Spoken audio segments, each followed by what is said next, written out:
Olá, estamos aqui novamente, sou o Dr. João Carlos de Moura Menezes e hoje nós vamos dar algumas dicas de como se preparar para a sua cirurgia plástica.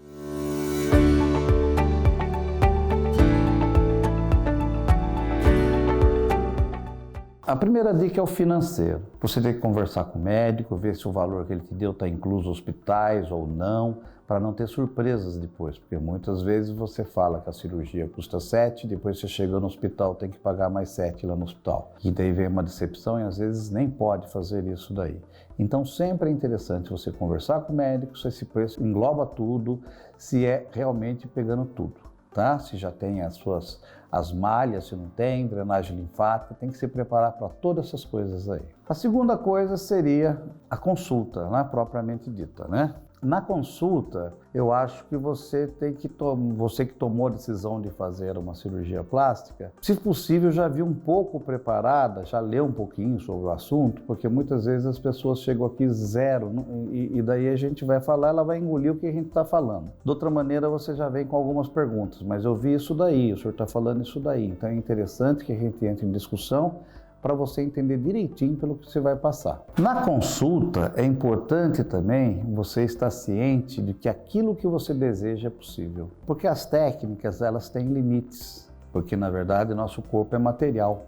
Então não dá para a gente imaginar uma coisa e fazer aquilo que a gente imagina, obter aquilo que a gente quer. Então você tem que sair dali sabendo mais ou menos o que você vai esperar da sua cirurgia, porque é muito comum as pessoas imaginarem uma coisa e aquilo lá não ser possível e ela não estar atenta e depois vir a frustração pós-operatória. Depois da consulta, que você tiver visto tudo, tirado todas as suas dúvidas, mas tirar todas as suas dúvidas, se não tirou todas as duas, volta quantas vezes for necessário no médico para não operar com dúvidas, vem a parte dos exames. A cirurgia plástica é uma cirurgia como qualquer outra. Então existem riscos, existem tudo como qualquer outra cirurgia. Então nós temos que pedir seus exames de laboratório, às vezes exames de imagens, às vezes uma avaliação ótima de cardiologista, para a gente poder, depois de tudo isso pronto, ainda passar por uma avaliação pré-anestésica para te dar segurança que a sua cirurgia teria o risco mínimo para ser feita.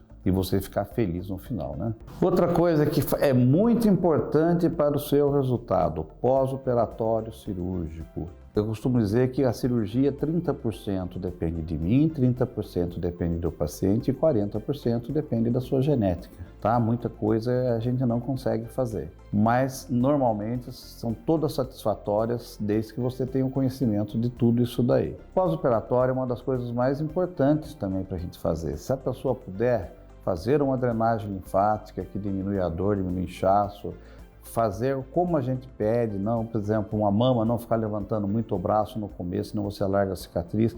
Então, são várias coisas que também, cada cirurgia, o médico vai te orientar no pós-operatório a você fazer. E teria que ser cumprido para a gente ter um resultado ótimo juntos.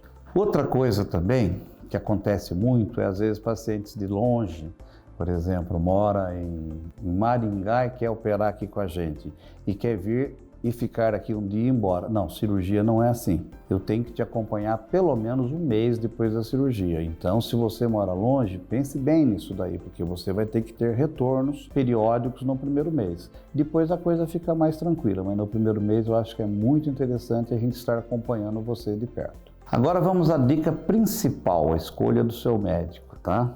Primeiro, mesmo sendo médico, nós temos hoje as fake news, então entrar no site da Sociedade Brasileira de Cirurgia Plástica, ver se essa pessoa tem alguma notificação de enganação de paciente, alguma coisa assim. Agora, o pior, por exemplo, assim, isso, se você escolher o médico, nós já temos isso para ver. Se não for médico, eu acho besteira você fazer essa cirurgia. Por quê? Porque na medicina, para ser um cirurgião plástico, para fazer essas técnicas em vocês, nós temos que fazer 2 anos de cirurgia geral, de 3 a 4 de cirurgia plástica. Então é um preparo muito prolongado e muito minucioso. Essas pessoas de outras formações, com certeza, não passaram por isso. Então são cursos de finais de semana, que tem aos montes no Brasil, onde se ensina a fazer nariz, onde se ensina a fazer orelha no final de semana só. Então tomem cuidado com essas coisas também. Agradeço mais uma vez você ter ficado com a gente e até a próxima, se Deus quiser.